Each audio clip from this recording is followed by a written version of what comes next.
But we were back in the kitchen, and who was it? Ted Broom and Jerry? Red West. Yeah, Red West and all those guys. They were back there breaking boards. You know, these karate guys, they like to break these fine boards. So, you know, I'm an old farmer, and I grew up, my granddad taught me a lot of stuff, and Duck and I took wood shop at Messing High School, and we knew a little bit about wood. So they threw this board up, and it was on the bottom, and so Elvis had broken a couple, and then he put 2 together, and then he put 3 together, and then he put 4 together. And on the bottom there was a board that had a big knot in it, and it was set across grain. Now maybe y'all don't know what that is, but the grain like this floor here runs a certain way, you know. And I said, he's not going to go through that. But I didn't say nothing. I was just a little kid sitting over in the corner, and he hit it pretty hard. He didn't go through it. And it just made him mad. And I said, Elvis, no. And he hauled back and hit it again, broke his hand in 4 places. He didn't go through the board. So I remember that, and some of my buddies remembered, but the story you wanted to hear was about the first time that we met Otis Redding, and we were there to record a guy named Johnny Jenkins. He had a hit record called Love Twist. You guys could probably find it on iTunes. Johnny Jenkins and the Pine Toppers. They were from Macon, Georgia. And their lead singer, their singer in the band, happened to be Otis Redding, but we didn't know that.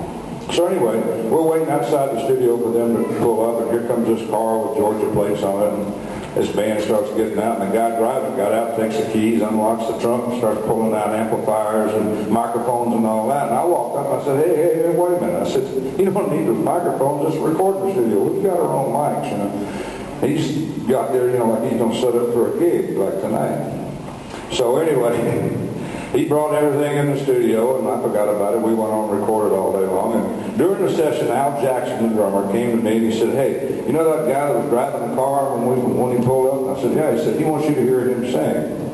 And I said, well, okay, whatever, if I have time, but I didn't. And so after the session, Al Jackson came back and said, remember I asked you about that guy? He's driving me crazy for you to hear him sing. I went, oh, well, okay. I said, we'll take 5 minutes. And I think Jim Stewart was upstairs putting the tapes together and all that. And so I said, well, come on down to the piano. So they brought him down to the piano. And I said, well, okay, play something. And he said, well, I don't play piano. I said, I play a little guitar, but I don't play piano. And I said, well, I don't either. What do you want me to do? And he said, well, just play them church chords. I said, play them church chords. And what he meant was those triplets. There you go. Well, I didn't do arpeggio. I just did one bye, because I didn't know any better. And he started singing, these arms of mine, they are lonely. And my hair stood up like it is now. I hear myself sing. Guess who's going to sing on the next album?